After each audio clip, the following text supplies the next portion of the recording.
Hello students, in this video I am discussing about the parts of the cell.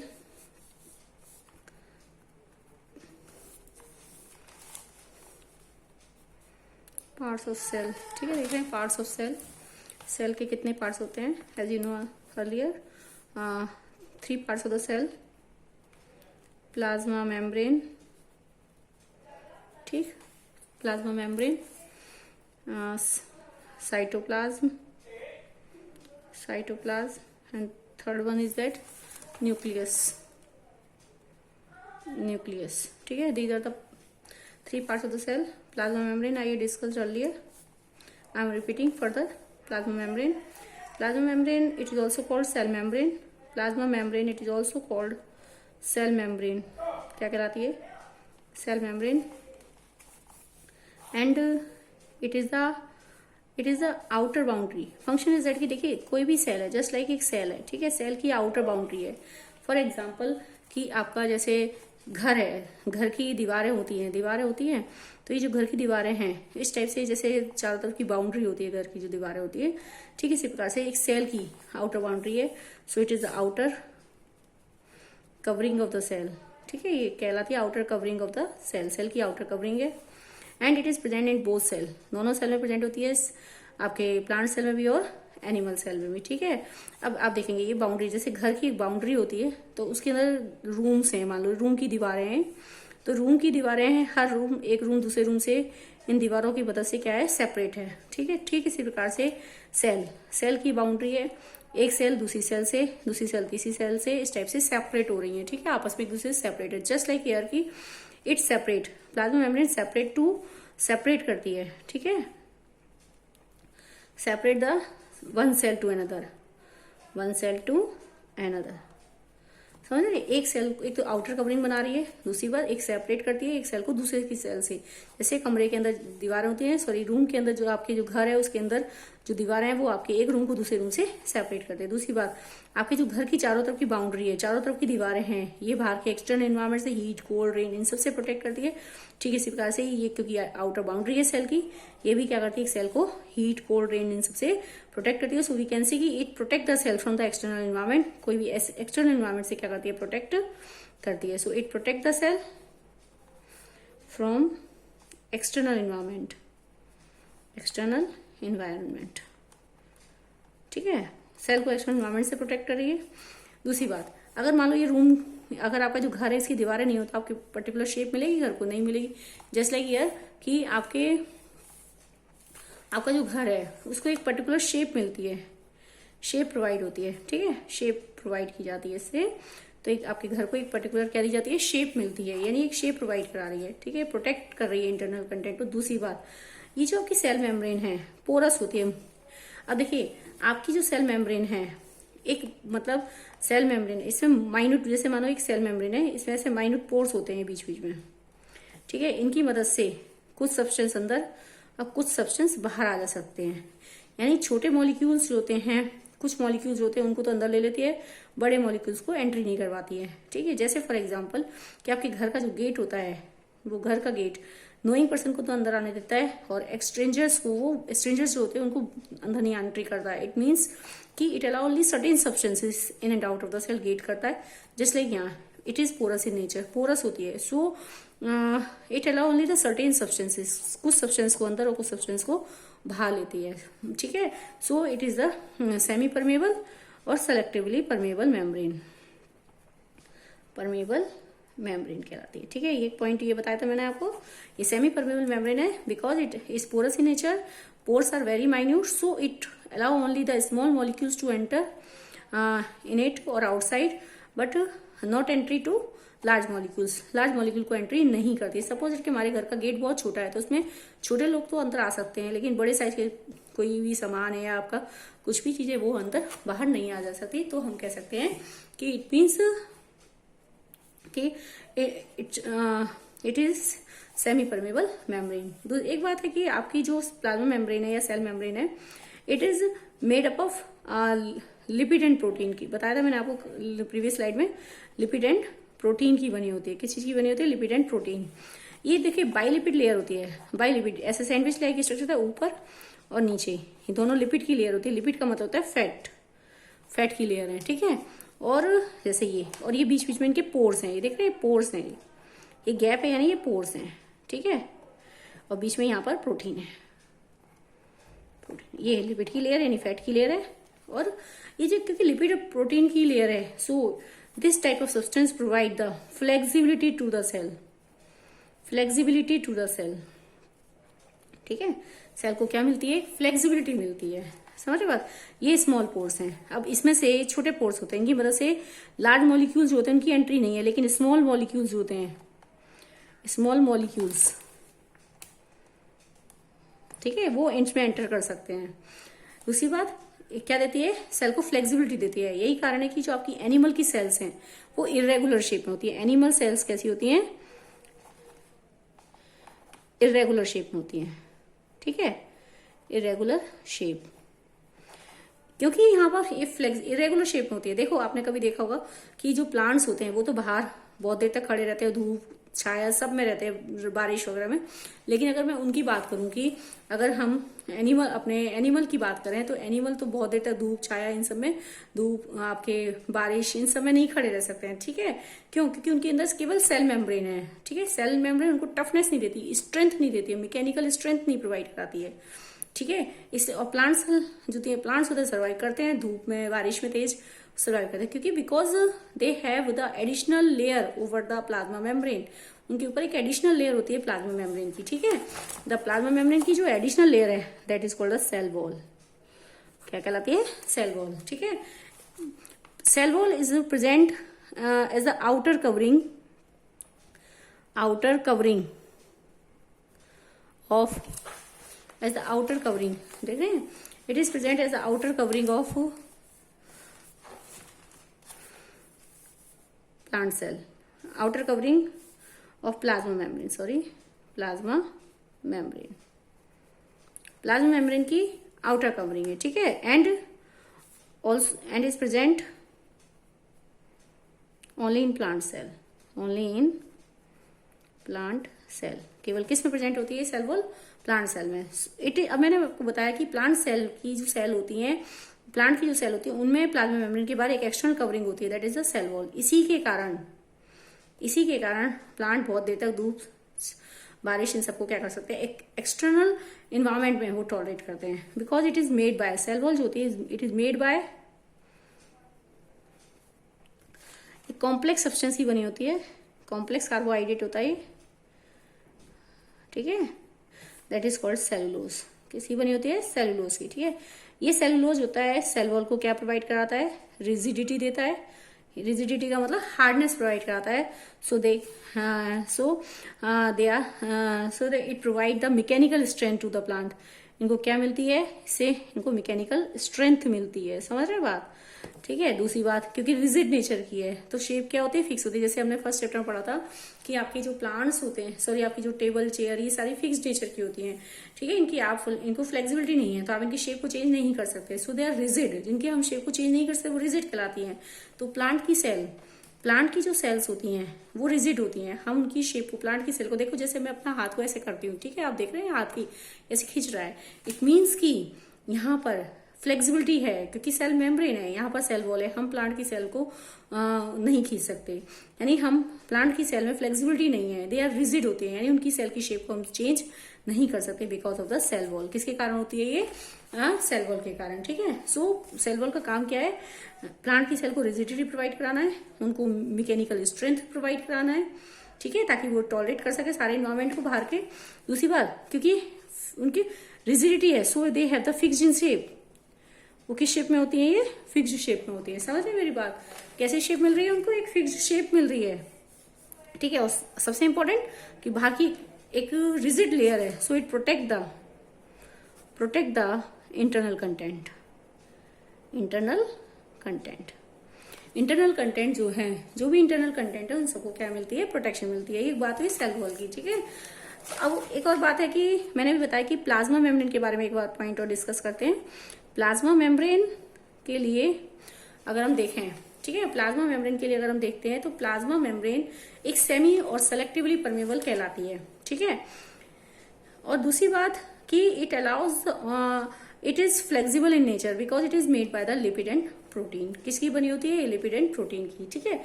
Flexibility provide कराते हैं। तो flexibility it means की plasma membrane because of the flexibility cell is unable to, जो because of the flexibility के कारण एक cell जो होती है is enable to engulf to take food material, ठीक है। समझ आ रही बात? प्लाज्मा मेम्ब्रेन की फ्लेक्सिबिलिटी के कारण एक सेल क्या करती है? किसी भी बाहर से फूड मटेरियल को इनटेक कर सकती है, ठीक है। जब बाहर से किसी फूड मटेरियल को वो इनटेक करती है तो this process is called endocytosis. क्या कहलाता है ये? एंडोसाइटोसिस कहलाता है, ठीक है। बिकॉज ऑफ द फ्लेक्सिबिलिटी, ये फ्लेक्सिबिलिटी के कारण है कि अपनी शेप को चेंज करेगी और किसी बाहर से आए फूड मटेरियल को वो इनटेक कर सकते हैं, and this process is called endocytosis, ठीक है।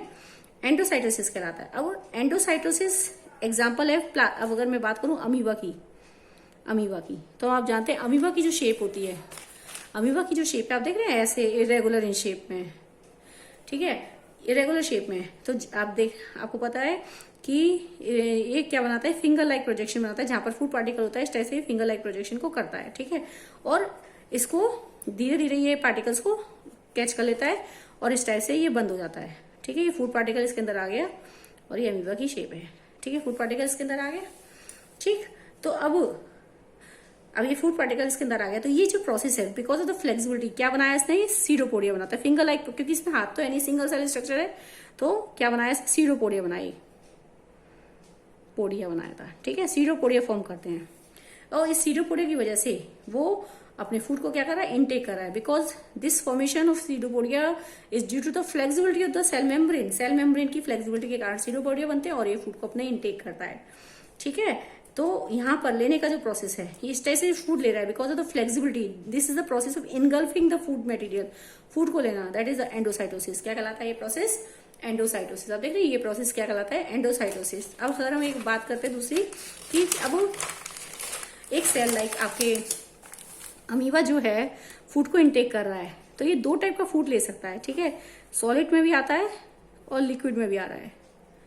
सॉलिड और लिक्विड दो टाइप के फूड को इनटेक कर रहा है, सॉलिड में भी और लिक्विड में भी, ठीक है। अगर वो सॉलिड पार्टिकल को लेता है, किसी भी सॉलिड सब्सटेंस लाइक बैक्टीरिया या वायरस, किसी भी इस टाइप की इन्फेक्टेड कोई, मतलब कहने का मतलब है कोई भी आपकी सॉलिड पार्टिकल फूड को लेता है, सॉलिड फूड को लेता है, वो इनटेक करता है, कोई भी बैक्टीरिया या जर्म सेल कुछ भी हो सकती है इसमें। तो this process is called phagocytosis, phagocytosis, ठीक है। अगर वो किसी लिक्विड कंटेंट को लेता है, लिक्विड फूड पार्टिकल को लेता है, जैसे आयंस वगैरह लेता है, ठीक है, तो वो कहलाता है पिनोसाइटोसिस, ठीक। ये फैगोसाइटोसिस और ये होता हमारा पिनोसाइटोसिस। आ रहा है बस समझ में, ठीक है। अब हम बात करते हैं कि एक सेल मेम्ब्रेन जो होती है, सेल मेम्ब्रेन के थ्रू सब्सटेंसेस का मूवमेंट कैसे होता है। सेल मेम्ब्रेन एक सेल है, उसके चारों की मेम्ब्रेन जो होती है सेल मेम्ब्रेन कहलाते हैं। तो इस सेल मेम्ब्रेन के थ्रू जो सब्सटेंसेस होते हैं, यहाँ पर दो टाइप के सब्सटेंस की बात करेंगे, गैसेस और वाटर, ठीक है। इनका मूवमेंट कैसे होता है सेल में, ठीक है। How does the substances like gases and move go inside और आउटसाइड द सेल, यानी कैसे जाते हैं, how do gases and water move across the cell membrane, ठीक है, अक्रॉस द सेल मेम्ब्रेन। कहने का मतलब है कि ये जो सब्सटेंसेस हैं आपके गैसेस और वाटर कैसे मूव करते हैं सेल मेम्ब्रेन से। तो यहाँ पर दो प्रोसेस है, इनकी मूवमेंट के लिए दो प्रोसेस हैं यहाँ पर दो प्रोसेस अप्लाई होते हैं, देखेंगे कौन कौन से। एक है डिफ्यूजन, ठीक, और दूसरा प्रोसेस है यानी सेल के अंदर, एक सेल के अंदर गैसेस और वाटर इन सब्सटेंस का मूवमेंट कैसे होता है थ्रू द सेल मेम्ब्रेन, ठीक है। तो दो प्रोसेस लगते हैं, एक डिफ्यूजन और दूसरा क्या होता है, ऑस्मोसिस कहलाता है, डिफ्यूजन और ऑस्मोसिस। इन दो प्रोसेस की मदद से आपके डिफ्यूजन और ऑस्मोसिस होती है, सॉरी सब्सटेंस का जो है मूवमेंट होता है। तो what is the diffusion? Diffusion की मदद से गैसों का मूवमेंट होता है, ये देखेंगे, और ऑस्मोसिस की मदद से वाटर का जो मॉलिक्यूल्स हैं मूव करते हैं इनसाइड द सेल। सेल के अंदर जो वाटर का मूवमेंट होता है वो सेल के थ्रू ऑस्मोसिस की मदद से होता है, और गैसों का मूवमेंट किसी मदद से होता है डिफ्यूजन की। ठीक है, तो अब देखते हैं what is the meaning of diffusion, क्या होता है। ठीक है, अब देखेंगे लेट्स से डिफ्यूजन। डिफ्यूजन का प्रोसेस हमने पढ़ा है अभी फर्स्ट चैप्टर में पढ़ाया था कि what is the meaning of diffusion. Diffusion it is a process of movement of particles. Particles कोई से भी हो सकते हैं। Movement of particles, movement of particles. अब पार्टिकल्स किसी चीज के भी हो सकते हैं, बताया था मैंने, सॉलिड के भी, लिक्विड के भी और गैस के भी। मूवमेंट ऑफ पार्टिकल्स, हमेशा मूवमेंट कहां से होता है, from high to the lower concentration. ठीक है, यानी बाय ओन, अपने आप होता है। डिफ्यूजन की डेफिनेशन की what is the meaning of diffusion, it is the movement. देखेंगे what is the meaning of diffusion, it is the movement of particles. Particles का मूवमेंट, कौन से पार्टिकल्स है, सॉलिड, लिक्विड और गैस। इन पार्टिकल्स का मूवमेंट कहां से, from high concentration to low concentration by own. ठीक है, पार्टिकल्स का मूवमेंट, सॉलिड, लिक्विड और गैसेस पार्टिकल्स का मूवमेंट होता है from high concentration to low concentration. जैसे कि आप देखिए सबसे ज्यादा गैस के पार्टिकल्स दूर होते हैं, जैसे फर्स्ट चैप्टर में पढ़ा था। तो गैस के पार्टिकल्स दूर होते हैं अपने आप, क्योंकि वो उनकी काइनेटिक एनर्जी फास्ट होती है, तो वो अपने आप रेंडमली मूव कर जाते हैं। लेकिन सॉलिड के पार्टिकल्स की मैं बात करूं तो सॉलिड के पार्टिकल टाइटली पैक्ड होते हैं। कहीं पर डिफ्यूजन होता है, कुछ जो होते हैं डिफ्यूजन बहुत स्लो होता है। अब मैं टेबल, चेयर, ये तो डिफ्यूज नहीं होते हैं, ज्यादा टाइटली पैक्ड होते हैं। अगर मैं कुछ केस में बात करूं तो बहुत कुछ कम एग्जांपल है जहां पर डिफ्यूजन वो शो करते हैं। ठीक है, यानी सॉलिड में डिफ्यूजन होता नहीं है या फिर बहुत स्लो रेट पर होता है, दोनों ही केस पॉसिबल है। ठीक है, तो यानी हम कह सकते हैं कि डिफ्यूजन जो होता है सॉलिड, लिक्विड और गैसेस तीनों का मूवमेंट डिफ्यूजन कहलाता है। इन तीनों का जो मूवमेंट, इन तीनों पार्टिकल्स का डिफ्यूजन कहलाता है। लेकिन अब हम बात करें गैस की, कि एक सेल के अंदर गैस का मूवमेंट किस प्रोसेस से होता है। तो गैस का मूवमेंट होता है, माना एक सेल है, ठीक है, सेल के अंदर गैस का मूवमेंट कैसे होता है, तो bye the process of diffusion. यहाँ बात कर रहे हैं मूवमेंट ऑफ गैस, यहाँ बात कर रहे हैं मूवमेंट ऑफ गैस। गैस का मूवमेंट किसकी मदद से होता है, by the process of diffusion into the cell, into the cell. Movement of gas into the cell, cell के अंदर की बात कर रहे हैं। सेल के अंदर गैस का मूवमेंट किस प्रोसेस से होता है, डिफ्यूजन से। So a gas move from high concentration to low concentration. Same बोलते हैं कि यहाँ पर कोई सेमी परमेबल मेम्ब्रेन की रिक्वायरमेंट नहीं है। एक गैस के मूवमेंट हो जाती है high concentration to low concentration. तो यहाँ पर जो गैसेस की बात करेंगे वो O2 और CO2 का एक्सचेंज होना है, एक्सचेंज चलेगा O2 और CO2 के लिए। ठीक है, O2 और CO2 का जो एक्सचेंज है यहाँ पर, तो देखिए अब एक सेल है, ये यूनिसेलुलर स्ट्रक्चर है, सपोज एट अमीबा। ठीक है, ये एक यूनिसेलुलर स्ट्रक्चर है अमीबा। तो अमीबा के अंदर गैसों का मूवमेंट कैसे होता है, तो आप देखेंगे, देखिए ये सेल है, ठीक है, ये डायरेक्ट, क्योंकि एक यूनिसेलुलर ऑर्गेनिज्म है अमीबा, तो इसका डायरेक्ट कॉन्टेक्ट एयर के साथ है।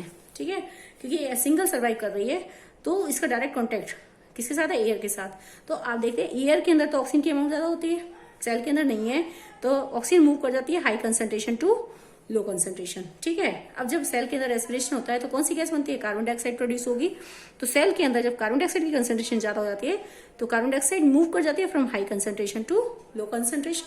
ठीक है, जब एयर के अंदर ऑक्सीजन की कंसंट्रेशन ज्यादा है तो ऑक्सीजन मूव करती है, एयर के अंदर ऑक्सीजन की कंसंट्रेशन ज्यादा है तो O2 मूव करती है from high concentration to low concentration, अपने आप मूव कर जाती है। When the respiration takes place inside a cell and carbon dioxide is produced, so जब कार्बन डाइऑक्साइड बनती है so it moves from high concentration to low concentration, high concentration से low concentration की तरफ मूव करती है, so it comes outside और बाहर आ जाती है। ठीक है, इस टाइप से गैसों का जो है एक्सचेंज होता है in the cell, but diffusion is this process insufficient. diffusion, देखिए एक बात, diffusion is insufficient process, sufficient process एक इनसफिशिएंट प्रोसेस है, किसमें, इन मल्टी सेलुलर ऑर्गेनिज्म।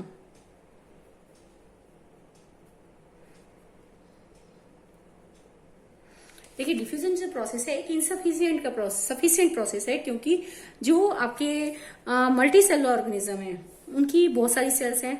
ठीक है, तो उनकी सारी सेल्स का डायरेक्ट कांटेक्ट नहीं है। देखिए हमारी बॉडी की बात करें तो हमारी बॉडी की सारी सेल्स नहीं है। हमारी बॉडी में जो स्किन है हमारी बॉडी की, मान लो उनकी सेल्स तो डायरेक्ट कांटेक्ट में है, एयर के साथ डायरेक्ट कांटेक्ट कर रही है, लेकिन हमारी बॉडी के अंदर भी बहुत सारी मिलियन ऑफ सेल्स है जो एयर के साथ उनका डायरेक्ट कांटेक्ट नहीं है। और डिफ्यूजन से गैसों का एक्सचेंज तभी होगा, डिफ्यूजन की मदद से गैसों का एक्सचेंज तभी होगा जब एक सेल डायरेक्ट कांटेक्ट में होगी एयर के साथ। ये बात ध्यान से सुनेंगे कि एक सेल में गैसों का मूवमेंट तभी होगा जब उस सेल का एयर के साथ डायरेक्ट कांटेक्ट होगा। तो अमीबा की बात करें तो अमीबा एक सिंगल सेल है, इसीलिए वो एयर के साथ डायरेक्ट कांटेक्ट ले लेती है, ठीक है, और ऑक्सीजन और कार्बन डाइऑक्साइड का मूवमेंट होता है। लेकिन अगर मैं बात करूं इन the case of multi cellular organism, अगर मैं बात करूं मल्टी सेलुलर ऑर्गेनिज्म में, यहाँ पर गैसों का movement direct multi cellular organism में, क्योंकि सभी सेल्स का कांटेक्ट नहीं बनता, डायरेक्ट नहीं बन पाता है, क्योंकि बहुत सारी सेल्स हैं जो बहुत सारी अंदर सेल्स हैं, बॉडी के अंदर सेल्स हैं, वो डायरेक्ट एयर के कांटेक्ट में नहीं आ पाती हैं। तो वहां पर अब मान लो डिफ्यूजन से, मान लो स्किन से ही एंटर कर जाती, तो हमारी बहुत सारी सेल्स हैं, अंदर वाली सेल्स को ऑक्सीजन कैसे मिलेगी? So we can say diffusion is insufficient process, diffusion is insufficient process in the case of multi cellular organism. यही कारण है कि एक मल्टी सेलुलर ऑर्गेनिज्म में डिफ्यूजन का जो प्रोसेस है इनसफिशिएंट है, because all the cells of the body are not in direct contact with surrounding, ठीक है, यानी हमारी सभी सेल्स का डायरेक्ट कांटेक्ट नहीं है, इससे डिफ्यूजन जो होती है इनसफिशिएंट प्रोसेस है, ठीक है। अब बात करते हैं ऑस्मोसिस के लिए। पानी का मूवमेंट एक सेल में कैसे होता है, ठीक है, वाटर का movement. What is osmosis?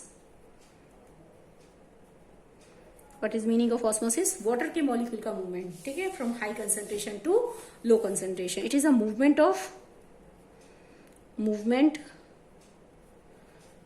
Water molecules from high to low concentration, ठीक है, through the semi permeable membrane. किसके थ्रू होता है? थ्रू सेमी परमेबल मेम्ब्रेन, ठीक है। Movement of water molecules from high concentration to low concentration through the semi permeable membrane. पानी के मॉलिक्यूल का मूवमेंट एक हाई कंसंट्रेशन से लो कंसंट्रेशन में अगर मैं बात करूं तो किसके थ्रू होता है? किसकी रिक्वायरमेंट है यहाँ? सेमी परमेबल मेम्ब्रेन की। इसको देखते हैं आगे, ठीक है, समझ आ रही है ऑस्मोसिस क्या होती है? वाटर के मॉलिक्यूल्स का मूवमेंट होता है सेल में by the semi permeable membrane. तो ऑस्मोसिस जो होती है आपके डिपेंड करती है कि सॉल्यूशन में कंसंट्रेशन क्या है, सॉल्यूशन की कंसंट्रेशन कैसी है।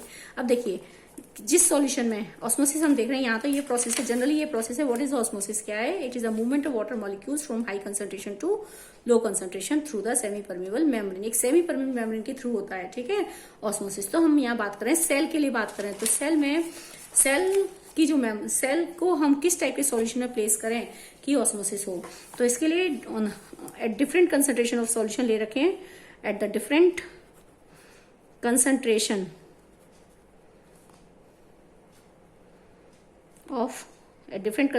ऑफ सॉल्यूशन, ठीक है, डिफरेंट कंसंट्रेशन लिए सॉल्यूशन की। और क्या ऑब्जर्व करना है? ऑस्मोसिस ऑब्जर्व क्या करेंगे? ऑस्मोसिस ऑब्जर्व करेंगे, ठीक है, at different concentration of solution की डिफरेंट कंसंट्रेशन पर हम क्या ऑब्जर्व करेंगे? ऑस्मोसिस की एक सेल के अंदर पानी का मूवमेंट कैसे होता है, वाटर के मॉलिक्यूल्स का मूवमेंट। क्योंकि देखिए जो आपकी सेल मेम्ब्रेन है, सेल में सेमी परमेबल मेम्ब्रेन के थ्रू होता है। देखो सेमी परमेबल मेम्ब्रेन की जो पोरस होती है, ऐसे बहुत महीन पोर्स होते हैं, ठीक है। तो आपके ये सॉल्यूशन है ना, ठीक है, at the different concentration solution लेनी है तो आपका सॉल्यूशन मान लो वाटर प्लस सॉल्ट डाल दिया, ठीक है, या शुगर, ठीक है, तो इन दोनों का जो मिक्सचर है दैट इज कॉल्ड सॉल्यूशन। क्या कहलाता है? ये आपका सॉल्यूशन कहलाता है। इन दोनों का जो मिक्सचर बनेगा आपका वाटर प्लस सॉल्ट या शुगर का जो मिक्सचर है दैट इज द सॉल्यूशन कहलाता है। यहाँ पर सॉल्ट और शुगर एक सॉल्यूट है। कौन है ये? सॉल्यूट। वाटर क्या है? सॉल्वेंट, ठीक है। जब हम ये सॉल्यूशन बनाते हैं तो नमक को या चीनी को किसमें डिसॉल्व करते हैं? पानी में। So water is a solvent. किसका काम करता है? सॉल्वेंट का। सॉल्ट और शुगर किसका काम करते हैं? सॉल्यूट का। और इन दोनों का मिक्सचर क्या कहलाता है? सॉल्यूशन, ठीक है। तो सेमी परमेबल मेम्ब्रेन के थ्रू वाटर का मूवमेंट होता है। क्यों? क्योंकि सेमी परमेबल मेम्ब्रेन के जो पोर्स होते हैं छोटे होते हैं। मैंने अभी बताया था कि परमेबल मेम्ब्रेन जो होती है, सेमी परमेबल मेम्ब्रेन जो है बहुत पोरस होती है, इसके माइन्यूट पोर्स होते हैं। स्मॉल मॉलिक्यूल को तो अंदर करती है लेकिन बिग मॉलिक्यूल्स को अंदर बाहर नहीं करती। तो अगर हम ये सॉल्यूशन लेते हैं सॉल्ट और शुगर का, माना ये वाटर के मॉलिक्यूल्स हैं, ठीक है, ये वाटर के मॉलिक्यूल्स हैं, ऐसे वाटर के मॉलिक्यूल्स हैं और इसमें ये शुगर के मॉलिक्यूल्स हैं, ये सॉल्ट के मॉलिक्यूल्स। तो वाटर के मॉलिक्यूल्स का मूवमेंट होगा from high concentration to low concentration. तो अब देखिए यहाँ पर यहाँ पर कुछ भी नहीं है, खाली है, इस जगह पर कुछ भी नहीं है। इसका मतलब इस पोर्स के थ्रू वाटर के मॉलिक्यूल्स अंदर चले जाएंगे high concentration to low concentration. ठीक समझ रहे बात? किसका मूवमेंट होगा? केवल वाटर के मॉलिक्यूल्स का, क्योंकि it allows only the solvent molecules to enter in it. ठीक है, केवल किसको अलाउ करती है? सॉल्वेंट के मॉलिक्यूल्स को, वाटर के मॉलिक्यूल्स को, क्योंकि सॉल्यूट के पार्टिकल का साइज बड़ा होता है जिसके कारण से ये इसमें नहीं जाते हैं। ठीक है, तो वाटर के मॉलिक्यूल्स अलाउ होते हैं only to enter inside the cell. तो ये मूवमेंट एक्सचेंज होता है तब तक चलता है जब तक कि दोनों जगह वाटर के अमाउंट की कंसंट्रेशन इक्वल नहीं हो जाती, यानी यहाँ से पानी इधर जाएगा high concentration to low concentration, और ये मूवमेंट तब तक चलेगा जब तक कि दोनों जगह की कंसंट्रेशन क्या नहीं हो जाती? इक्वल नहीं होती, इक्विलिब्रियम कंडीशन नहीं आ जाती। ठीक है, तो अब हम देखते हैं डिफरेंट कंसंट्रेशन पर। डिफरेंट कंसंट्रेशन होती है, 3 टाइप के सॉल्यूशन हमारे pass on the basis of the concentration of the solute and solvent. Solute और एक सॉल्यूशन के अंदर सॉल्यूट और सॉल्वेंट की क्या कंसंट्रेशन है इसके आधार पर, ठीक है, 3 टाइप के सॉल्यूशन है। एक है हाइपोटोनिक सॉल्यूशन, ठीक, एक आपका है, देखिए एक होता है हाइपरटोनिक सॉल्यूशन, हाइपरटोनिक, और एक होता है आइसोटोनिक सॉल्यूशन। ठीक है, ये हमारा है हाइपोटोनिक सॉल्यूशन, हाइपरटोनिक सॉल्यूशन, तीसरा कौन सा है? Isotonic solution. ठीक है, अब हाइपोटोनिक सॉल्यूशन की बात करते हैं। तो हाइपोटोनिक सॉल्यूशन वो सॉल्यूशन जिसमें सॉल्वेंट की कंसंट्रेशन ज्यादा है in comparison to cell. It is a solution which has more water concentration, more solvent concentration. It means जब मोर वाटर कंसंट्रेशन है, it has more water concentration. ठीक है, it has more water concentration than cell की अपेक्षा। ठीक है, हम comparison किससे करना है? So it is a solution which has more water concentration, वो सॉल्यूशन जिसमें पानी की कंसंट्रेशन ज्यादा होती है इन कंपैरिजन टू सेल की अपेक्षा। या तो हम ये कहते हैं मोर वाटर कंसंट्रेशन है, या मैं कह दूं लेस सॉल्यूट कंसंट्रेशन है, एक ही बात है, दोनों को लेके चलना है, चाहे मोर वाटर कंसंट्रेशन कहूं या फिर मैं इस चीज को ऐसे लिख दूं लेस सॉल्यूट कंसंट्रेशन तक। ठीक है, सॉल्यूट की अगर इसकी अमाउंट ज्यादा है तो इसकी अमाउंट कम है। More water concentration, it is a solution which has more water concentration than the cell की अपेक्षा। तो क्या होगा, देखिए अब हमने ये लिया हाइपोटोनिक सॉल्यूशन जिसके अंदर पानी की कंसंट्रेशन ज्यादा है देन द सेल के कंपैरिजन में। तो आप देखेंगे ये सेल है, सेल की कौन सी मेम्ब्रेन कहलाती है? Cell membrane. ठीक है, हमने एक सेल को एक हाइपोटोनिक सॉल्यूशन में रखा है। तो अभी मैंने बताया था यहाँ पर कि पोरस होती है, वाटर के मॉलिक्यूल्स स्मॉल साइज के हैं तो अंदर आने के लिए उनको क्या करती है? अलाउ करती है, लेकिन सॉल्यूट के मॉलिक्यूल्स को अलाउ नहीं करती।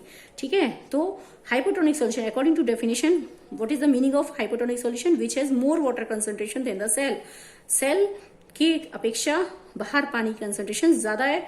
सो क्या होगा, देखो ऐसे तो सेल के अंदर भी पानी है, तो दोनों, क्योंकि दोनों जगह डायरेक्शन पानी का मूवमेंट तो दोनों जगह होगा, क्योंकि अंदर आने पानी के मॉलिक्यूल्स अंदर भी जा सकते हैं और बाहर भी आ सकते हैं। तो जब मूवमेंट होगा तो वाटर के मॉलिक्यूल्स अंदर भी जाएंगे बाहर भी जाएंगे। ठीक है, दोनों जगह वाटर के मॉलिक्यूल्स का जो मूवमेंट होगा, सॉलिड के मॉलिक्यूल्स मूव नहीं करेंगे, वाटर के मॉलिक्यूल्स का मूवमेंट होगा, ठीक, बाहर से अंदर, अंदर से बाहर, इन बोथ डायरेक्शन। लेकिन क्योंकि बाहर पानी की कंसंट्रेशन ज्यादा है तो ओवरऑल अगर मैं इसका इफेक्ट देखूं तो आपको क्या लगेगा कि पानी अंदर मूव कर। ओवरऑल अगर हम इफेक्ट देखें तो water, more amount of water enter in the cell, more amount of water enter in the cell, अगर हम ओवरऑल इफेक्ट देखें तो मोर अमाउंट ऑफ वाटर जो है एंटर करता है सेल के अंदर, तो सेल विल स्वेल अप, क्या कर जाएगी? स्वेल कर जाएगी। समझ रहे बात? ये एक हो गया हमारा सॉल्यूशन, कौन सा है? Hypotonic solution. अब मैं बात करती हूँ इसकी हाइपरटोनिक सॉल्यूशन की। हाइपरटोनिक सॉल्यूशन वो सॉल्यूशन है जिसमें, देखो जैसे इसके एग्जांपल में अगर आपने देखा होगा, दूध खीर बनाते हैं तो उसमें हम किशमिश डाल देते हैं, या तो आपने देखो स्वेल कर जाती है, क्योंकि वो उसमें वाटर की मॉलिक्यूल कंसंट्रेशन ज्यादा है। या आप पानी में रात में किशमिश भिगो के रख दें, रेजिन्स को भिगो के रख दें, ठीक है, तो आपने देखा वो स्वेल कर जाएंगी, क्योंकि आपका जो पानी है उसमें वाटर के मॉलिक्यूल की कंसंट्रेशन ज्यादा है। तो वाटर एंटर कर जाएगा रेजिन्स में through the semi permeable membrane, ठीक है। वाटर के मॉलिक्यूल्स अंदर एंटर करेंगे लेकिन सॉलिड के मॉलिक्यूल्स अंदर एंटर नहीं करेंगे, ठीक है। तो वाटर एंटर कर जाएगा क्योंकि बाहर पानी कंसंट्रेशन ज्यादा है, तो स्वेल क्या कर जाएगी, स्वेल कर जाएगी, ठीक है। दूसरा एग्जाम्पल देखते हैं हम इसके लिए। दूसरा देखते हैं हाइपरटोनिक सॉल्यूशन। हाइपरटोनिक सॉल्यूशन क्या होता है, it has less water concentration. It is a solution which has less water concentration, जिसमें पानी की कंसंट्रेशन क्या होती है, कम होती है देन द सेल की अपेक्षा। यानी एक ऐसा सॉल्यूशन जिसमें वाटर की कंसंट्रेशन कम होती है। अगर वाटर की कंसंट्रेशन कम है तो ऑब्वियसली यहाँ पर सॉल्ट की कंसंट्रेशन क्या होती है, ज्यादा होती है, ठीक है। माना पानी में बहुत सारी चीनी है, बहुत सारा नमक है, तो this type of solution act as a hypertonic solution. पानी को हमने हाईली कंसंट्रेटेड बना दिया, माना पानी में बहुत सारा नमक डाल दिया तो वो हाईली कंसंट्रेटेड सॉल्यूशन है, ठीक है। तो इतना नमक हमारे जो है सेल्स में नहीं होता, तो वी कैन से कि सपोज दैट कि अगर हम ले लें, हम क्यों नहीं सर्वाइव कर पाते हैं समुद्र के पानी में, क्यों नहीं सर्वाइव कर पाएंगे, क्योंकि समुद्र के पानी में हाईली कंसंट्रेटेड सॉल्यूशन है, it act as a hypertonic solution. क्योंकि नमक की अमाउंट, आप सब जानते हैं कि समुद्र के पानी में नमक की अमाउंट जो होती है वो ज्यादा होती है। सो क्योंकि नमक की अमाउंट ज्यादा, इट मीन सॉल्यूट की अमाउंट यहाँ पर ज्यादा है, समझ रहे बात। सॉल्यूट की अमाउंट अगर ज्यादा है तो इट मीन सॉल्वेंट की अमाउंट कम है। सो एज पर वॉल्यूम है, ये नहीं ऐसा तो समुद्र बहुत बड़ा है, एज पर वॉल्यूम लेके चलना है तो कितनी अमाउंट में, तो सॉल्यूट की अमाउंट यहाँ पर क्या है, ज्यादा होती है इन कंपैरिजन टू सॉल्वेंट, ठीक है। तो it act as a hypertonic solution. तो what is a hypertonic solution, it has less water concentration. एक ही बात है, लेस वाटर कंसंट्रेशन कह लूं या which has more solute concentration than the cell, जिसके अंदर पानी की कंसंट्रेशन क्या होती है, कम होती है सेल की अपेक्षा। तो क्या होगा, अगर मान लो मैं एक ऐसा सॉल्यूशन ले लूं जिसमें आपका हाइपरटोनिक सॉल्यूशन है, ये आपका हाइपरटोनिक सॉल्यूशन है, ठीक है। अब मैंने एक सेल रख दी इसमें, इसके अंदर पानी की कंसंट्रेशन कम है, पानी कंसंट्रेशन कम है इसका मतलब सॉल्ट की कंसंट्रेशन ज्यादा है, ठीक है। तो अगर हमने इस सेल को रख दिया तो वाटर के मॉलिक्यूल्स सॉलिड के मॉलिक्यूल्स तो मूव नहीं करेंगे, क्योंकि बाहर किसकी कंसंट्रेशन ज्यादा है, पानी की कंसंट्रेशन कम, लेस वाटर कंसंट्रेशन है, लेकिन किसकी ज्यादा है, मोर सॉलिड कंसंट्रेशन है यहाँ पर। तो सॉलिड के पार्टिकल्स तो मूव नहीं करेंगे, यानी सॉल्ट के पार्टिकल्स तो मूव नहीं करेंगे, लेकिन वाटर के मॉलिक्यूल्स अंदर बाहर मूव करेंगे। वाटर के मॉलिक्यूल्स अंदर भी जाएंगे बाहर भी आएंगे, यानी वाटर के मॉलिक्यूल्स दोनों डायरेक्शन में पास होंगे, समझ रहे बात, दोनों डायरेक्शन में पास होंगे। लेकिन अगर मैं ओवरऑल इफेक्ट देखूं तो अंदर पानी की कंसंट्रेशन ज्यादा है इन कंपैरिजन टू आउटसाइड, ठीक है। बाहर की अपेक्षा अंदर वाटर की कंसंट्रेशन ज्यादा है, तो क्या देखने को मिलेगा, वाटर जो है अंदर से बाहर आ जाएगा, ठीक है, बाहर आ जाएगा। देन सेल विल श्रिंक, और सेल क्या कर जाती है, श्रिंक कर जाती है, ठीक है। सेल का श्रिंक होना, the concept is called plasmolysis, ठीक है। And next one is that isotonic solution, ठीक है। Isotonic solution which has equal concentration, जिसमें इक्वल किसकी, सॉल्यूट कंसंट्रेशन,